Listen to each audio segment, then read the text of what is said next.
Welcome back to Just Got Radio on BJPenn.com. I'm your host, Cole Shelton. In episode 85, we got a good line about UFC Vegas 58. First up, we're going to be joined by James Krause, who's actually, I wanted to catch up with him, talk about all his coaching, what his fighting career is kind of looking like, everything he's been doing. Obviously, he hasn't fought in a couple of years. He's focused on coaching. Obviously, he's coaching Brandon Moreno, so that was a big part of it, of getting Moreno ready for that Kai France rematch. But really good chat with James, and I really appreciate him doing this, even though he was a bit sick doing it. But it was a really good chat with James to catch up with him. We're then going to be joined by Jared Vanderaa to preview his heavyweight fight against Chase Sherman. I talked to Jared just on Sunday night about kind of how this came together. Obviously, this was a week and a half, 2-week notice fight. That's the amount of notice Jared got, even like when it was announced is when he found out. But Jared says he had a feeling he was going to actually sub in for that Josh Breezy and Alan Badeau fight. So he was getting ready. So he says he's in shape. He's been in camp and he's ready to go. And he knows this is loser gets cut. So he thinks all the pressure is on this fight, but he thinks this is a very winnable fight for him. We then close things out talking to Cody Brundage to preview his fight against Trayshawn Gore. Obviously, Trayshawn was supposed to fight Cody's teammate, Josh Frem. Josh pulled out, and Cody stepped Cody, who was coming off that his first UFC win over Dalcher Lugiambula when he submitted him in the first round. He thinks this is actually going to be a similar fight where Gore is very dangerous in that first round, and if he can kind of get through those opening exchanges, that team will have a lot of success. But be sure to share the show, subscribe, and tune in next week for another episode of Just Scrap Radio. All right, we're joined by James Krause, who's has a big title fight coaching up here. James, how's it going? Good, man. Good. Just getting over being sick. So if I sound like I have sandpaper in my throat, it's because it feels like it. We'll obviously start with the big one for your gym is Brandon Moreno's title fight. Like, you kind of take me through how that all came together and how he decided to come to your gym. Yeah, so we have the same manager, and he obviously was looking to make a move. My name got thrown around a couple times, and I think if you ask Brandon this, he'll tell you that and you can ask him this, but I've heard him say this in interviews during COVID. He was commentating quite a bit, and he saw, I was there almost every weekend, just like I always am. We had a lot of guys getting in around that time because all my guys I had guys doing MRIs, blood work, all that stuff, like just to get in. They weren't even signed, and they were packing bags and shit before they were ever even signed, being ready to take fights on an hour notice or whatever. So and he said he just really, really liked the passion that I put into coaching and training. And, so he came out for a week, tried it out. And we had trained together in Vegas a few times, and we had some good chemistry. We worked well together, and I've been watching him for a long time. And we just kind of clicked, and I told him kind of my thoughts on his game and things he can improve on. And, things that and we initially were going to fight Figgy, right? Mm-hmm. So that was the rematch. And then it doesn't seem like Figgy wants to fight again right away for whatever reason.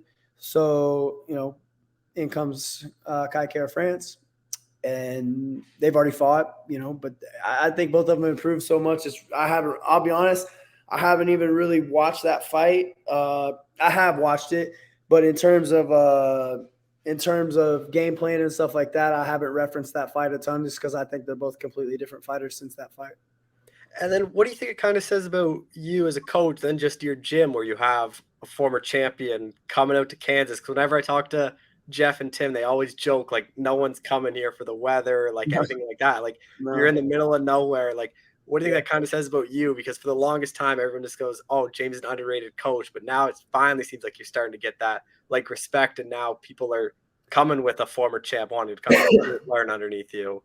Yeah, I try not to man, for the last 15 years in this game, I've really tried to maintain a blue collar work ethic. And I really just try to put a lot of effort into getting my guys better, and if people come, they come. I'm very selective on who I take.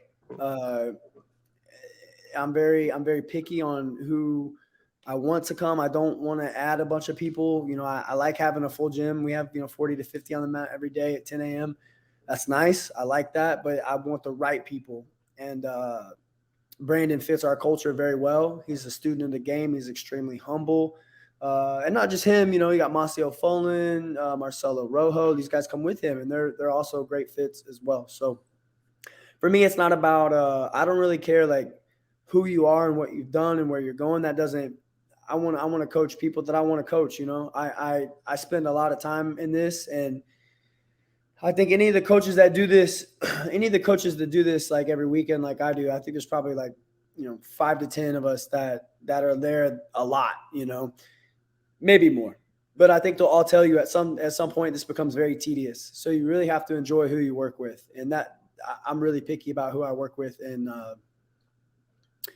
Brandon has been an amazing. Brandon is one of the few guys that are as advertised. You know what I mean? Like what you think he would be. If you watch him on TV, if you watch him in his fights, you watch his interviews, you kind of paint a picture on who he would be. Most of the guys aren't who you think they are. And that's not necessarily a bad thing. You know what I mean? They just might be a little different or whatever, because people are usually elevated or enthusiastic or a heightened version of themselves on TV. Brandon Moreno is exactly who you think he would be. He's a chill, laid-back dude, humble, student of the game, a workhorse, the hardest worker I've ever seen. He's doing like 5-6 sessions a day sometimes. And my job is more telling him to chill out more than it is to work. So he's a special character, man.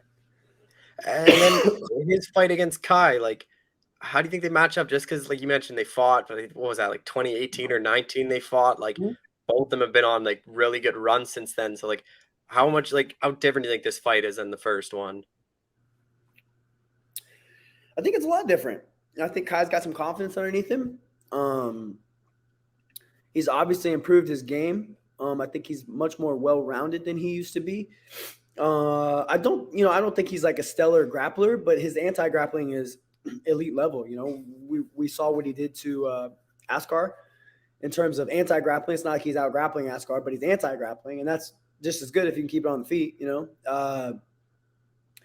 But I when I look at these guys stylistically, I think Brandon has made some historically has made some mistakes. I don't want to dive into what they were, but I think we've fixed a lot of those. And I know he's got kind of a specialist coaching staff with myself kind of overseeing everything. He's got Capatillo out in Vegas doing his boxing, who's probably one of the best boxing coaches in the world. Hector Vasquez doing his jiu-jitsu, like, you know what I mean? Professor Hoya doing some Muay Thai, elbows and knees. Man, he's got a really good team of specialists. And I think the value that I bring is kind of meshing all that together. That's always been kind of my thing, how to put everything together. And he's got a really good team, man. And he trains like you could not imagine. And he wants to learn. He wants to get better. And just to see his ability to get better. And I don't think very many people can hold his jockstrap. No, there's not very many people that can hold his schedule, man. His schedule's tough, and he works like you can't imagine. So as far as the stylistic matchup goes, I just don't think there's going to be very many people that's going to beat Brandon after some of the changes that he's made, and that includes Figgy. Obviously I'm biased, but that's why they fight.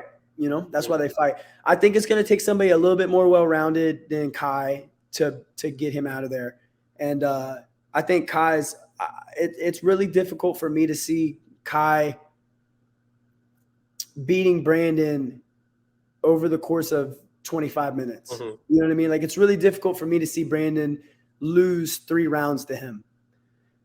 Brandon's just got so many tools. And I think if Brandon does get him down on the ground, there's going to be big problems for Kai. I'm not saying that's going to be easy, but if he does, big problems there, I think.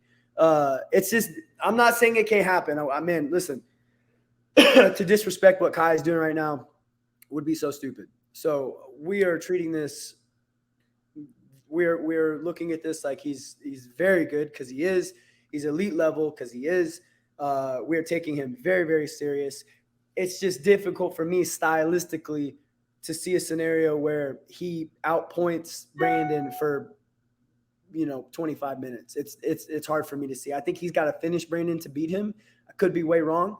And obviously we all know Brandon's not an easy guy to get out of there.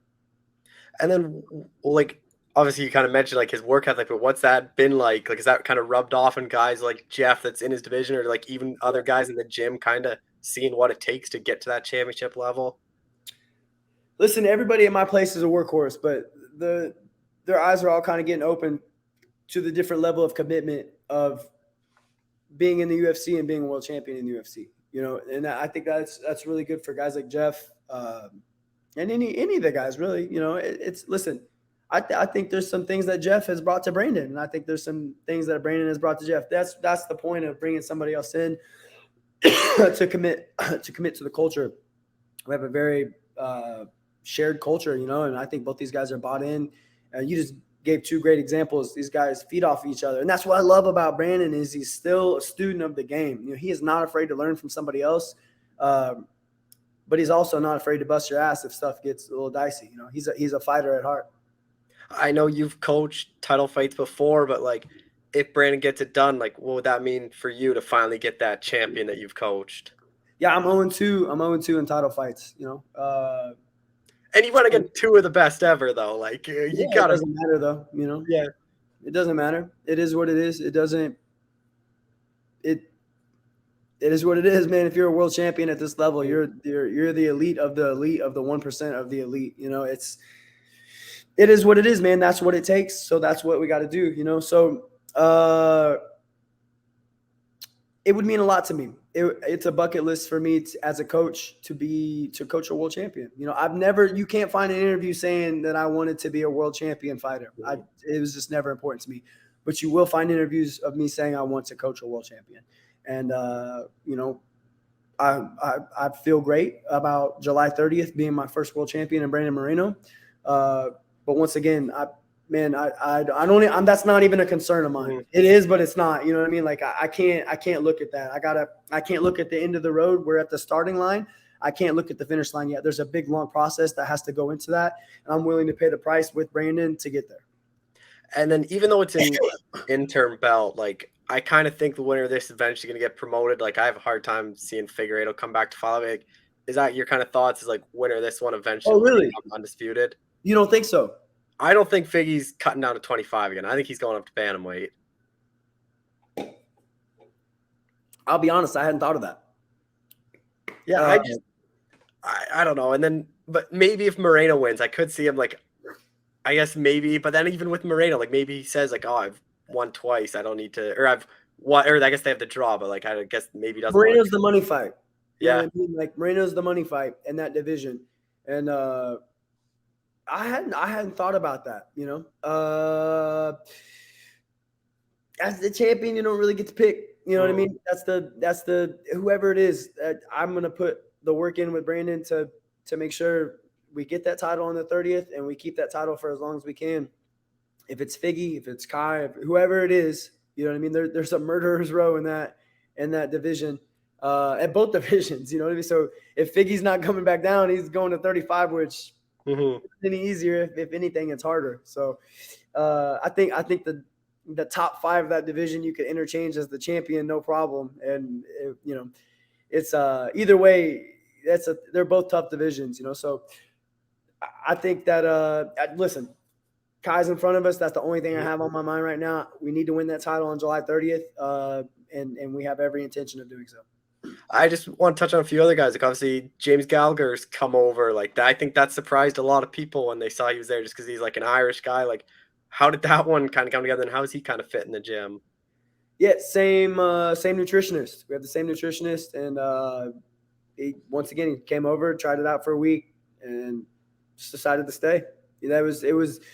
He's fun. He's a lot of fun. He's a good kid. And that's another guy, him maybe more so than anybody would surprise a lot of people on his personality. He's not the dude that people think he is. You know, on TV, he's just an elevated version of himself.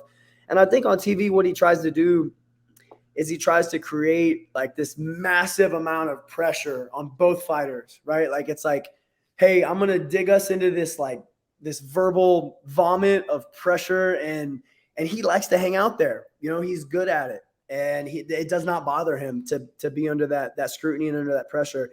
And I've seen him break a lot of people in the back doing that. And I haven't even been with him that long, but I've seen him break some people doing that. So, but he's humble, man, super humble. One of the nicest guys in the gym, a student of the game as well. And he's great. He's great. A great addition to the team. And then Jeff, obviously now ranked, like had a pretty tough fight. Like, what you kind of make of his kind of rise? Already 3-0, and like he's looked very good so far. Jeff is another guy. He seems to just get better every time out. And I've been with this dude for probably, I don't know, 6, 7, 8 years now. 6, 7, probably 6 years. And he was 1-2 as a pro when he came to my gym. And now I think he's on a 9 or 10 fight win streak with the team.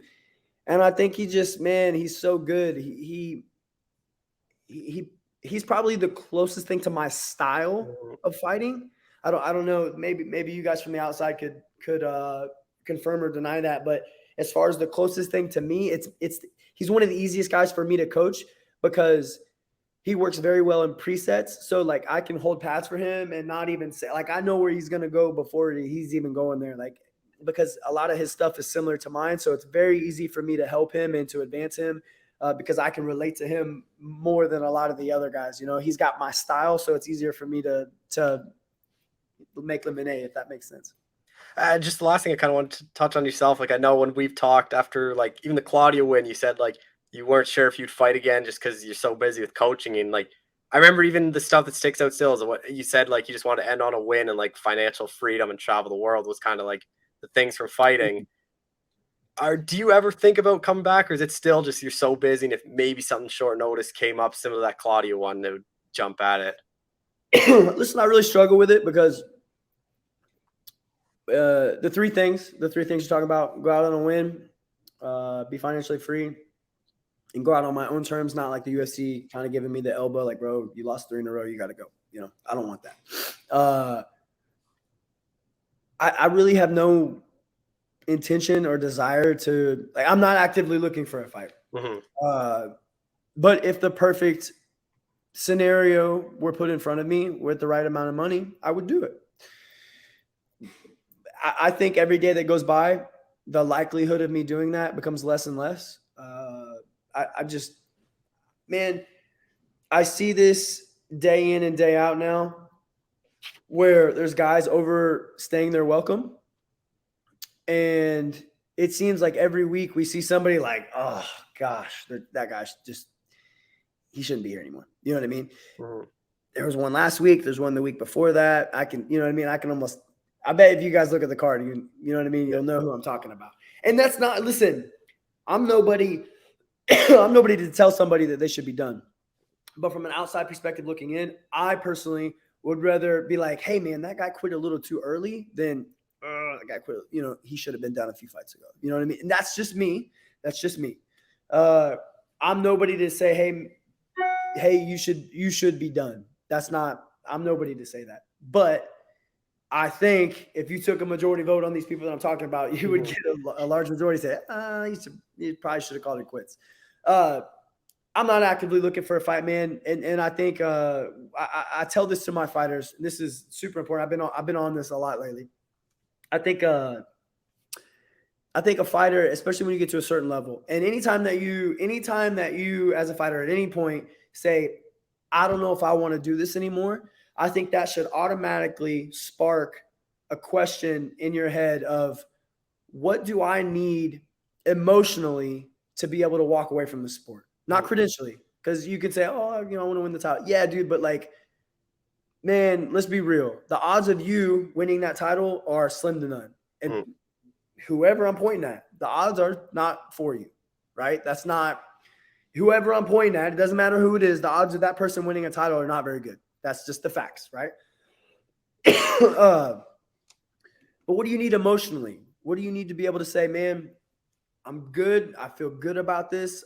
I really appreciate what the sport has done for me. I'm going to wash my hands and I'm going to walk away.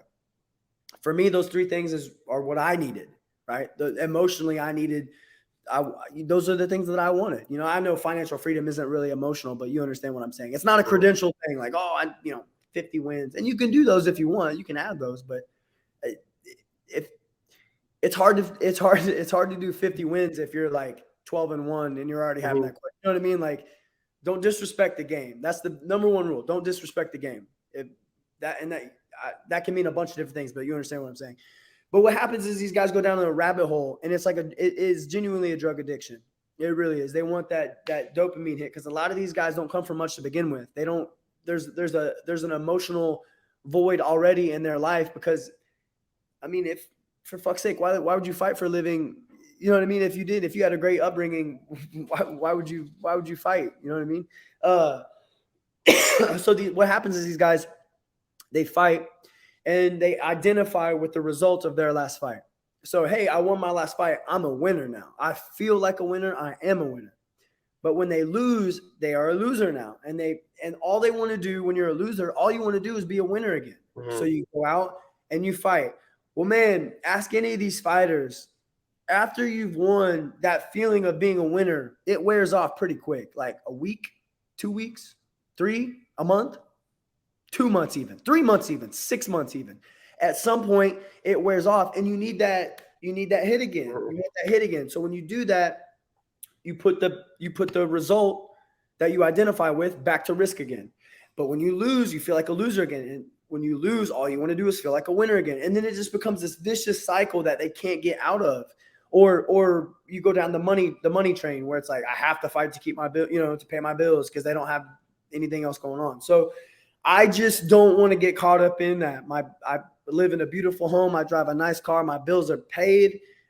I'm good financially. I don't need it. I don't need that route. And I get my dopamine hit by coaching still. I'm still very involved in the emotional roller coaster of MMA.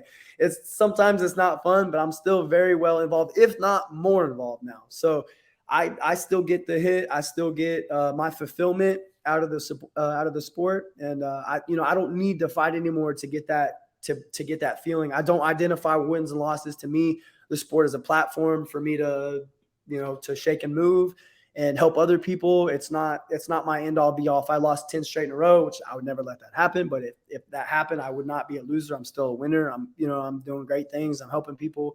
So it's a vicious cycle, man, that a lot of these guys emotionally can't get out of. Just last thing. I know you have the Discord thing, the podcast. If you just want to talk about that, because I know, and like kind of tell people how they can get into that. Mm-hmm. Yeah, so we have an MMA betting Discord. It's not just betting; it's majority betting. We talk about crypto. We talk about real estate. And I think the thing that it doesn't get credit for is just the community in it, man. We have a community resources tab where there's finance managers, there's high net worth individuals in there that we all communicate and help each other in. So the networking and the community alone is worth it. But we do MMA picks. We do pretty damn good. We do pretty damn good. So it's great. If you guys want, I'll send you a link or whatever. You can post it in the description, or they can just message me and I'll send it to them. But it's a pretty awesome group to be a part of. We're doing some really cool stuff in there. Yeah. All right. Well, James, that's all I have for you. Thank you so much for doing this. I appreciate it. I appreciate you, man. I apologize again for taking so long to get hold of me. All right, we're joined by UFC heavyweight Jared Bandera, who's took a little short notice fight. Jared, how's it going, man? Oh, it's going all right. Sorry about that. A little hectic of a day, and I set the wrong time. Yeah. So I'm just actually waking up from a nap. One of those type of deals. But sorry for not getting on earlier. Yep, doing another short notice fight. I believe this is my 7th or 8th time taking a short notice fight. I think you got your finger on your mic. You're like muffled. There we go. Yeah. I just kind of want to ask, like, how did this Chase fight kind of come together? Like, was it as short notice as when it was announced? Yes, I believe it. Let's see. It was announced Saturday, like 2 weeks ago. Oh. They asked me 2 Wednesdays ago. It was, I think, the 23rd. They asked me about this fight. I know I asked for the fight, and it came to be. I don't know why. The only thing that comes to mind, and this kind of comes off a tad bit narcissistic, is the card didn't have a lot of people on it that fans Mhm. knew of, and I feel like Chase and I have somewhat of a fan base. And I mean, honestly, I thought there was some exciting fights on the card, but maybe because I'm not, a casual fan, and I know like half of the people there, I was excited for it, but the average viewer, they might be like, and two big heavyweights thrown out is exciting no matter what. Especially stylistically, me and Chase are not grapplers. You Mhm. know, not saying I'm afraid of a takedown, but the likelihood of like we're two strikers, we're going to punch first and foremost, and then maybe we might get in there like, oh yeah, this is a full MMA fight. We can also do double legs. Mhm. But for the most part, we are strikers at heart, so and that's always exciting to watch. So I think that's a big reason why they put us on the card. Let alone, I think we're the opening main card too. So Mhm. that's exciting. And with Chase, like obviously on a bit of a losing streak, but like coming off that short notice fight against Romanov, like what have you kind of made of his run, like the losing streaks? You guys have fought some similar guys, and like he's had a close fight against Arlovsky like you did, and then he obviously lost to Romanov as well. I mean, that's kind of a weird one to say because I mean, like when I fought Romanov, when I fought some of the grapplers, when I fought them, there's been moments of where I threatened a submission. Like the Spivak fight, I actually got him in a Kimura lock. I'm not a Kimura person, so even I knew that when I got on the Kimura, I was like, "Hey, are you scared? It's a Kimura, watch out." But I got the Kimura. Then, especially like the Romanov fight, I got him in a guillotine, and I let go because I saw the ref coming, and the ref was like, "Let go, Romanov." When you hear "let go," you're like, "Did he tap? Did I not feel the tap?" Because I knew it was in, but I know my guillotine where I was like, if he's tapping to this guillotine, it's not a tight guillotine. So it kind of threw me off. So I loosened it before I heard him finish the sentence. I was like, shit. And then, it went downhill from there.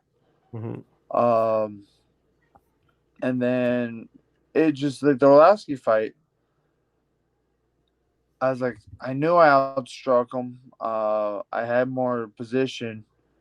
But like, after the fight, I've watched it a few times. I'm like, maybe I could have done a little bit more to really secure that fight. Whereas I think Chase, might have fully believed that he won that fight, and I've watched that fight. I watched that fight live, and I was like, damn, Lasky's really whipping his ass.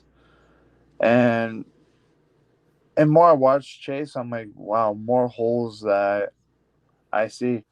And I'm wanting to make sure I'm going in there a lot more comfortable, a lot more mentally focused. And I felt like when I fought like Olenek and Orlovsky, because even those two were short notice, mentally I was there. So I think having another short notice fight, I'm going to still mentally be there, but I'm going to have just the edge over Chase going into this fight. And with this one, like just because it was kind of short notice, like did you have much like what is kind of this 2 week camp? Like is it studying Chase or is it kind of just getting into shape and like kind of just working on yourself? So for some weird reason, I have like a weird sixth sense about some shit. Like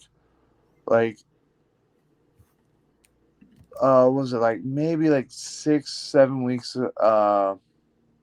when it was, I think, like a week or two after the Olenek fight. I looked at my girl. I'm like, hey, for some reason, I have a feeling someone's going to pull out between Alan Badeau and Josh Parisian. I'm like, that week, I'm looking at, I'm like, for some reason, I'm like, that week, I just need to be ready to accept a fight. Mm-hmm. So I'm like, I'm not going to give that 100% because, I could be wrong. But I'm like, for some reason, I just like, just be ready. So I've been training pretty consistently, pretty hard for the last 5-6 weeks, just because I thought I might get called to fight Josh Parisian or Alan Badeau. And the week of their fight is the week that I got that call to fight Chase. And I was just like, all right, I was kind of off on the fight, but the time frame fit to what I was kind of expecting something to happen. So I'm glad that I've used that time to kind of stay busy.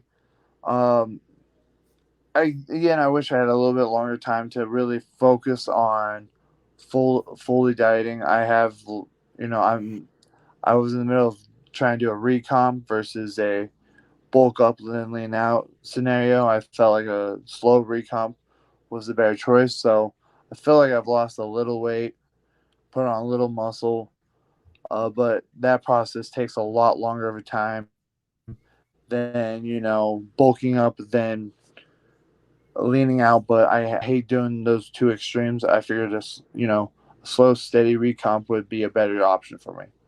So that was the only downside I had going into this camp. But that's a very minute, I think, factor going into this fight. And then with this one, like, how much pressure do you think is on you? Because obviously you've lost 3 in a row. Like Chase has lost 4. Like it seems like losing this one probably gets cuts. Like, is that something you've thought about, or is that something you just try to avoid and not worry about? I mean, it would be stupid of me to be like, "Oh no, that's not something I'd be fearful of," but it is, and like, I don't know, it's not, it's not the, I guess it's one of those things where it's just like it's the reality of the sport. If I lose again, yeah, there's a likelihood of me being cut. But how about instead of just always worrying about the downside to it, I'm like, okay, this is a very beatable fight. Mm-hmm. Okay, then we go to your last fight on your contract, and we work and win that fight, and hell, hopefully we get renewed for a third contract. So And one step well, at a you time. you finish that. It's just kind of like a one step at a time situation. With Chase, like you kind of mentioned there how earlier, like you guys are both strikers. You think it's kind of a beatable opponent. It's like, how do you kind of see it playing out then? Um, Honestly, I feel like, due to the fact that I've kind of, when I've fought grapplers, like I've kind of fought predominantly the best in the division when it comes to grappling. I think there's only 3 grapplers I have not fought in our division, and so, and I mean, with even the Olenek fight, I actually took Olenek's back. I mean, actually had an offensive position on him, and a very like threatening position. And I do think that it might be overlooked because I have lost to Romanov, I have lost to Spivak, and Olenek, that I can actually grapple. I am comfortable grappling.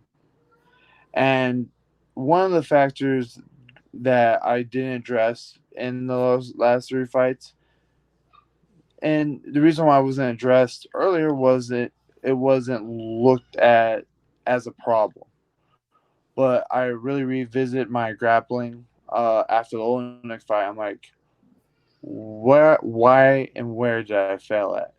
And I really studied that part, I'm like, okay, now I have an idea of what I'm missing.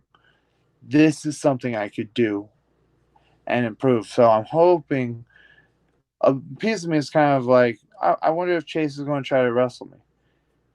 Because I heard that someone said he started going to Stanford or something, and they're kind of a wrestling heavy gym. So I'm like, I hope he tries to wrestle me, because I've been really working on my ground game, and maybe it makes it easier for him to try to wrestle me, and he gets caught.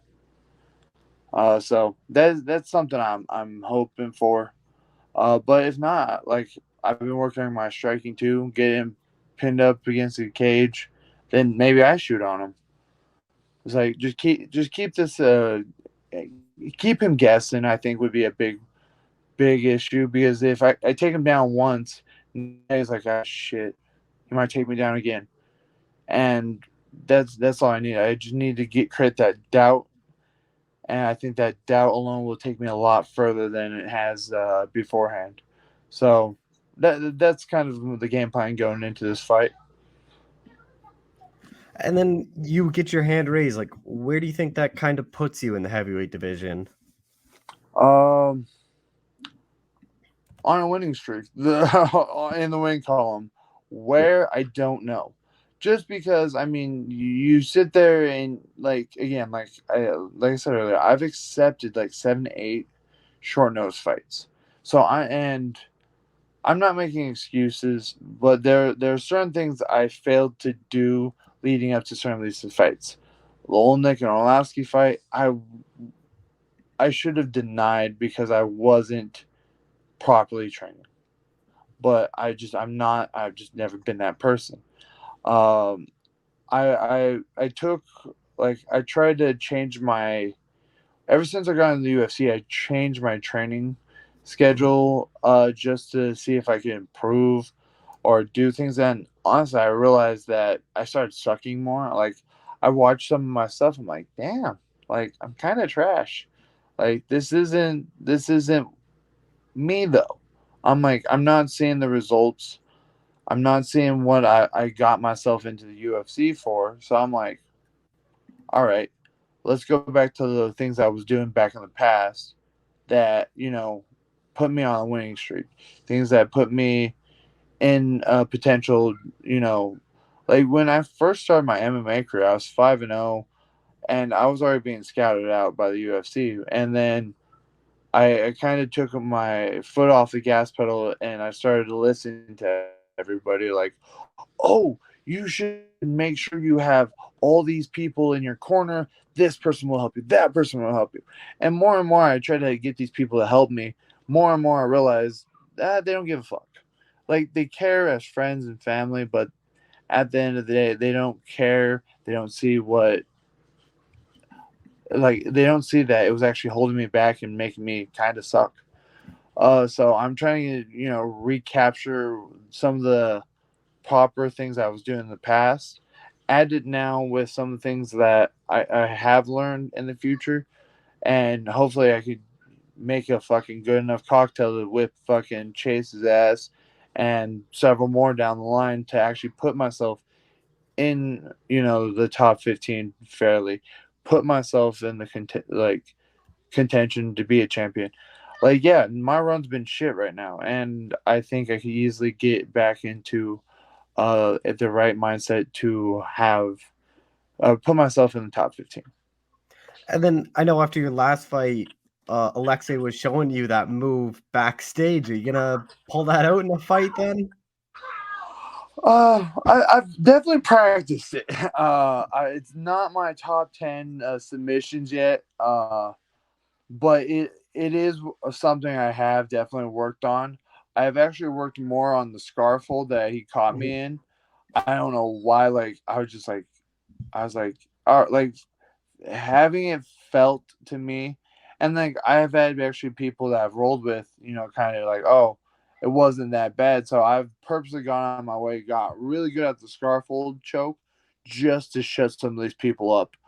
And I'm like, oh, okay. So I might actually be better at the scarf hold than the no-gi Ezekiel, but I have definitely kind of picked up a little bit. And if the opening's there, I'm not going to say I'm not going to try it. So. And just last question, like already your third fight this year, like you're one of the more active heavyweights, like ever since you signed with the UFC. So like, what is kind of the goal then for the rest of this year if you get your hand raised here? So I'm gonna be disappointed after I get my hand raised this weekend because it wasn't this week or last week that I got my hand raised. Just so I could have a lot of spending money for tomorrow at Anime Expo. Mm-hmm. I'm a giant fucking nerd. I know Sean Strickland would be upset, which worth it. And honestly, I'm hoping to have maybe one more fight, maybe two. With my luck, it's another short notice fight. So I like after this fight, no matter how rough it is, I want to be able to get back in the gym. That or basically next week, even if it's minor, like just slight rolls or anything like that. I want to be able to get into the gym the next week or so after the fight and just keep doing the routines I've been doing to, recomp, tighten up my striking, tighten up my grappling, and be ready for the next short notice fight. Like, I feel like I'm going to be the short notice heavyweight guy. So I'm excited for that. Well, Jared, I appreciate the time. Thank you so much for doing this. And thank you for having me. All right, we're joined by UFC middleweight Cody Brundage, who's back in action. Cody, how's it going, man? It's great, man. Thanks for having me. Yeah, obviously Trayshawn was supposed to fight Josh Fremd, and then Josh had to pull out. Like, when did you kind of find out that you'd be the one stepping up here? So when Josh got hurt, we kind of talked about it. I liked the matchup. We're teammates, so I pretty much knew that it was a possibility as soon as we knew he was hurt, and when he went to the doctor and they were like, here's your timeline, and we knew he wasn't really going to be able to be back. I think the plan was right away, like, let's see if I can slide in that spot because I like to fight. So it just worked out, like I knew maybe 8 weeks out. So it was a full camp for me. Not that I was already in training anyway, so it wasn't like I had to come off the couch and start training again. But I knew as soon as Josh pulled out that it was a good possibility that I was going to fill in that spot.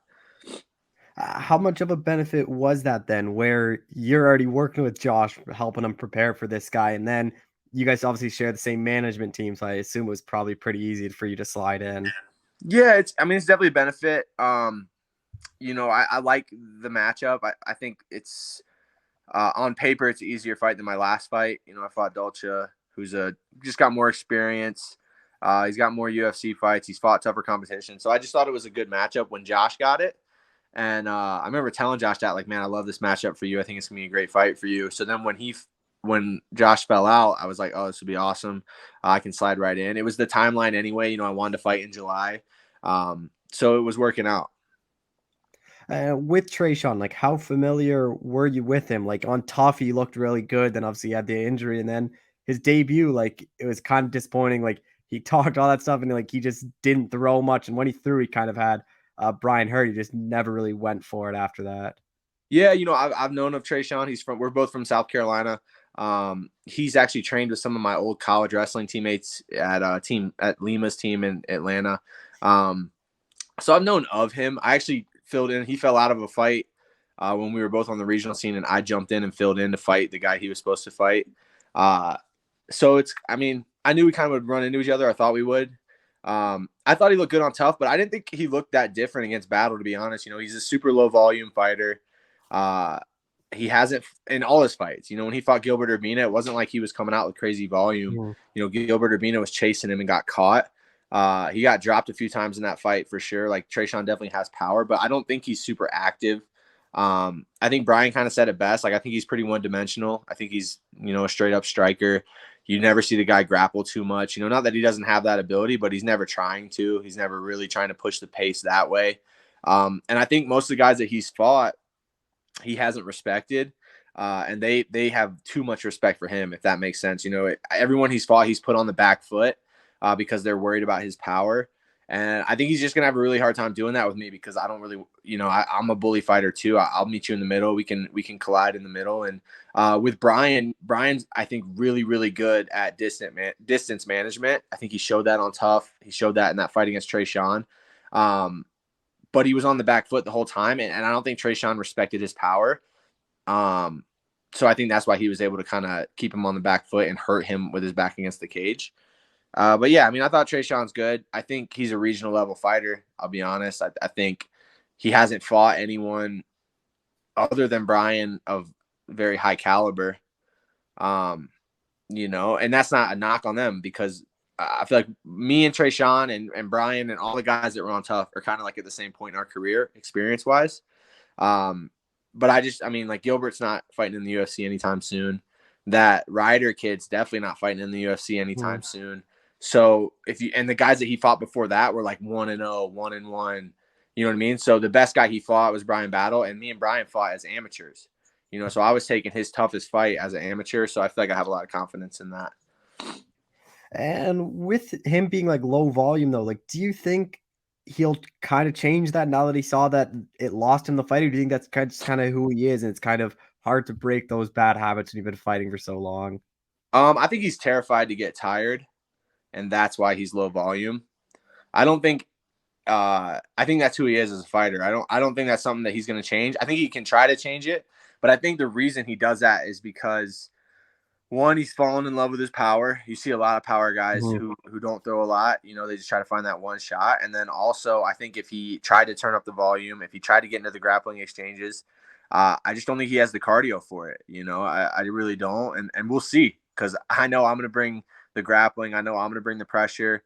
So we'll see how his cardio holds up. But I really honestly believe that he is low volume because he's worried about getting tired, which is a real fear. I mean, I bet you if you went and asked 100 fighters, what's your biggest fear inside the cage? I would say over 50 of them would be, if they were being honest, would say getting tired, because that's a scary spot to be in. If you're exhausted, your defense is worse. You're more likely to get knocked out, get hurt. So I really do think that he's just low volume because he's worried about gassing out.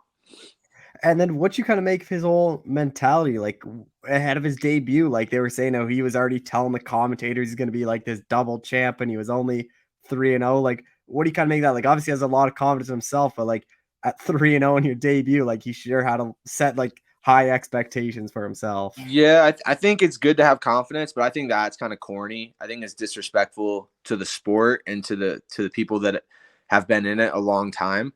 Like I said, you got to have confidence. Everyone that's in the UFC has some level of confidence. You don't get to the highest level without that. But to go and be like, I'm going to be a double champ before you even win a fight in the UFC, I think is a little bit ludicrous. And like I said, just a little bit disrespectful. But I think his whole shtick is kind of corny, I'll be honest. I remember before that fight with Battle, he's like, I'll show you what's up. Keep your same energy. He's like, have you ever heard of Philippians 4:13? I'm going to show you. Like, he does this whole like Christianity thing that he tries to push super hard. And in my mind, I'm like, I just like, not that it doesn't have a place in the UFC, but like, he's like, oh, I'm going to beat your ass because God told me that that's what he wants me to do. And I'm just like, bro, I don't understand that shtick that he has. Like I said, I think he's kind of a goofball. I think he's corny. But whatever you got to do to pump yourself up for fights, people have their weird things they got to do to get in the zone. And maybe that's just his. To me, like I said, to be like, I'm going to be a double champ when you're 3-0 is just outlandish and disrespectful on a lot of different levels. It's the same thing as like in the 185-pound division lately. You've seen a lot of guys, I feel like young guys like me, win a fight and then be like, I'm the best grappler in this division. And it's like, I mean, you can be a great grappler. Like, I think I'm a great grappler, but to say you're the best grappler in a division of guys who have 30, 40, 50 fights and have been doing this for over a decade when you're on your second or third fight, I think is super disrespectful. And I don't know, it's not something you're going to catch me doing for sure. And then I know someone you work with a lot is Dustin Jacoby. He fights a week after you. So like, how big is that in camp where you guys are kind of peaking for that same date? Yeah, I love it. My last fight, he fought the week before me. I was out there. I cornered him in New York, and then we came back to Vegas, and I fought. Or no, he fought in Vegas, and then he was at T-Mobile, and then I came back the next week. I love being in camp with Dustin. You know, he's really kind of taken me under his wing. He's like a big brother. I feel super fortunate to have that guy. He's such a solid, good dude outside of fighting, you know, just as like my friend. And like I said, he's truly like family to me out here. And then the fighting obviously is just a bonus. You know, he's such a vet. He's been in the sport for many, many years. I don't know if there's another guy out there that got cut from the UFC and then 10 years later came back and now he's on a 6 or 7 fight win streak, top 15 in the world, you know. So his story is super inspiring to me. He's inspiring to me, and he'll be in my corner out there with me. And then again, I'll follow up the next week with him and be in his corner. So it's just it's a huge blessing to have someone that talented and someone who has their head on their shoulders that straight to kind of follow and just kind of. I just try to do what he does, man, because you know, if it ain't broke, don't fix it, and what he's doing definitely ain't broke.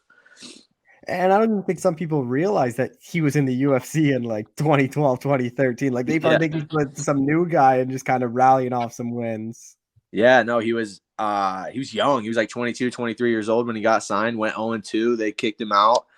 And then, you know, it's always funny. We talk. He's like, man, if I knew it was going to be 10 years before I got back, I don't know if I would have done it. But he just put his nose to the grindstone and had a lot of success and glory. And then obviously now he's having a ton of success in the UFC. And I'm super happy for that guy. With your fight with Trayshawn, like, obviously he has a ton of power, probably the most dangerous in the first round. So is that something that you kind of think is once you get past the first round, like it's the fight kind of sways a lot more into your favor? Yeah, I always feel that. You know, I feel like I have some of the best cardio in the division, some of the best grappling in the division. In terms of like pace and wrestling, I feel like I can put that pace on most people, especially like these guys that I'm fighting that are, like I said, at the same level in their career as me. And my stand-up's getting better. You know, I'm at a good gym for that, and I'm continuing to get better. People forget I've only been fighting, you know, less than 5 years total. So like, I feel like every fight, everyone always says like, I'm gonna be so much better this time. But I feel like I'm so new in the sport that every time I go out there is such a learning experience. And I gain so much valuable intel that every time I'm fighting, I am getting much better. But yeah, I think Trayshawn's definitely dangerous, you know, first round more so, especially if I can put a pace on him. You know, he keeps that low volume so that he can stay dangerous throughout the fight. But if someone will go out there and just put their foot to the gas pedal, you know, see where he is in the second and third, I think it changes the game. But I think he fully expects me to come out and just try to wrestle. And, you know, I think he probably sees it as a striker versus grappler matchup. But I don't necessarily feel that way. I feel like I match up with him anywhere. I feel like I can beat him at any phase of the game, so to speak. So, yeah, we'll see. First round, definitely the most dangerous, but I think it's just like my last fight. I told everyone like, hey, that first 4 minutes is going to be nuts. And it was, but I just feel like as fights go on, it's definitely going to be progressively easier for me. And then you're wrestling, like how big of a role do you think that's going to play in the fight, especially because Trayshawn, primary striker, like I think if you get him down to the ground, like you can probably frustrate him, especially if you get him down multiple times and hold him there. Like I think that has to probably frustrate him and lower his confidence. Yeah, for sure. You know, my coach always says, you know, trust your striking, but don't abandon your wrestling. And I think that's perfect for anyone I fight. You know, I'm always going to try to mix in the wrestling just because that's like, if I had a superpower, it would be wrestling, right? That's my superpower. So why abandon it? But the more I wrestle and the more frustrated people get, the more my striking opens up. And the more I'm able to kind of find those holes that maybe if they weren't worried about the wrestling wouldn't be there. So the two just complement each other really well. So I'm planning on mixing it up very well and kind of throwing him off. And like you said, getting him frustrated. I think getting him frustrated is huge. I think you hold someone down for 5 minutes, they're so worried about your wrestling and being back in that position that it opens up everything else. How do you kind of see it playing out then? Like, I know you're a guy that always searches for that finish, and like I think this is one where you can probably get it, especially if you extend the fights. But like, how do you kind of see yourself winning it? Yeah, I think a lot of pace. Like I said, I think I'm going to come out, push pace as hard as I can, make him feel my pressure. And that's going to be mixing up the striking with the wrestling. And like I said, just trying to see, we'll see. Like I have full confidence that I have the cardio to go 15 minutes super hard. I don't have confidence that he does. And maybe he'll prove me wrong, but he's going to have to prove it. You know, I'm going to make him prove it in there. I see myself finding a second round finish, maybe third, but I do think I'll finish him. I think the frustration is going to be tough, you know, and I'm not going to say, I don't want to sit here and be like, he'll break, he'll quit, but when you were in the fight, everyone has that moment in a fight where they're like, man, I don't know, if I'm going to lose anyway, what's the point of even being here, you know? And I feel like I'll put him in that position, and we'll see what he decides to do. But, you know, like you said, I'm always hunting to finish. I think I've worked on some different positions that are a little tricky, a little sneaky. But yeah, I think I finished it second or third. I think your analysis of the wrestling leading to frustration, leading to the finish is a good breakdown. Where do you think a win puts you? Like 2-fight win streak in the UFC, 2-1 overall, and then like your debut was like a week notice or whatever. It's like, where do you think that kind of puts you, especially if you get another finish here? You know, hopefully I can get another contract. That's always big, you know, more contracts, more money. So hopefully I can get another contract and then just keep it going. Like I said in my last interview, you know, every streak starts with one. I think the first win in the UFC is the hardest because you got to prove it to yourself that you can do it. And that's a big mental hurdle to get over. So if I start stringing these together, you know, I want to fight again, maybe depending how the fight goes, maybe once or even 2 more times this year, go 3 or 4-0. That was my goal for this year. So yeah, I just want to stay active. You know, I'm not too worried about matchups. I would like to fight more guys kind of like Trayshawn, guys that are, you know, similar to experience level as I am. But who knows, you know, it's going to be, because it's tough. The more you win, the harder the fights get. You know, the more you win, the more talented the people get, because they're not going to book. They typically don't book wins versus losses. I know this one is a win versus a loss, but it's because I'm jumping in for my teammate Josh Frem. Typically, they try to do winners versus winners and losers versus losers. So obviously, you know, the more you win, the harder it gets. But then on the other side of things, when you lose, you know, now your job's on the line. So that's also harder to deal with. So I don't really care about matchup or opponent. I just want to stay active. I don't want to have 6 months in between fights like I've had in the past. I want to stay, you know, 3-4 months in between and try to crank out as many fights as I can. Just 2 more things. Like, is that Maximum fight though one you want to get back in the future? Like, that was a pretty close fight for you taking on a week's notice, and like I think it's more realistic of happening, especially given his last fight and how quickly he lost. Yeah, you know, I've talked to Nick since then, and I like the kid, but for sure I would love to try to get that fight back. I feel like I didn't perform well at all in that fight, and I don't feel like I performed well in that Dolce fight. I'll be honest. I feel like I'm never going to be mad at a win, but I feel like I have yet to really put together a complete and full performance in the UFC. And when I do, I think people will really be surprised. They're like, wow, he's getting so much better, when really it was just, you know, yes, I'm getting better, but I was able to kind of put it together in there. I would love to fight Nick again. I love that matchup when I got it on short notice. I still love the matchup. But we'll see. I don't know if the UFC is like really interested in running it back so quick, but I think eventually we will run into each other. I think he'll bounce back from his last loss. You know, I think he's talented. I think he's a hard matchup for a lot of people. So if I keep winning, he keeps winning, I'm sure that'll happen again in the future. Are you going to kind of hope you put on a big statement win here and kind of get back in front of the fans and like back to back at the Apex? Like, imagine, especially if the debut in front of fans, like I feel like that's pretty hard going from the fans back to the Apex. Yeah, you know, I'm not the biggest fan of the Apex. It's just weird fighting there. It's super eerie. You know, you walk out and you can hear everything. And I don't know. I love fighting in front of fans. That's just part of the sport that's cool. You get to travel and be like, oh, I fought in front of 20,000 people at this sold out arena on this card with these people. And, you know, that's part of the sport that's awesome to me and cool. But, yeah, you know, you got to get the performances. I remember for my last fight, I was all upset because I was like in the hotel and they didn't ever do like a pre-fight interview, like a fighter meeting.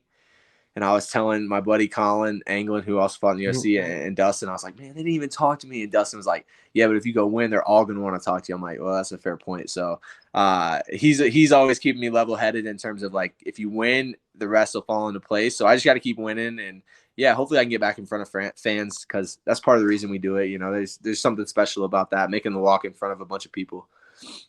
Just last thing, like I know you did Contender Series at 205 and you had the regional fight at 205. Like, is that something that like right matchup or short notice opportunity comes, like you'll be down for that? Or you kind of more focused on middleweight? It would have to really be the right matchup, right money, right everything. I'll never say no. If my coach called me today and said, hey, we got this guy at 205, I'm never going to turn down a fight. But for my coaches to say yes, I feel like it would have to be the right matchup, right amount of money. Just the right circumstances. Like I said, I'll never say no. I really am going to focus on 85. I'm thinking about even after this fight, maybe going down to 170 because my walking weight is just kind of lower. I've added some different stuff. I'm walking at like 195. where before I was walking around 207, 208. So we'll see. I don't feel like I have to cut to 170. And I feel like my advantages at 85 are that I'm faster than most people and I have really good cardio.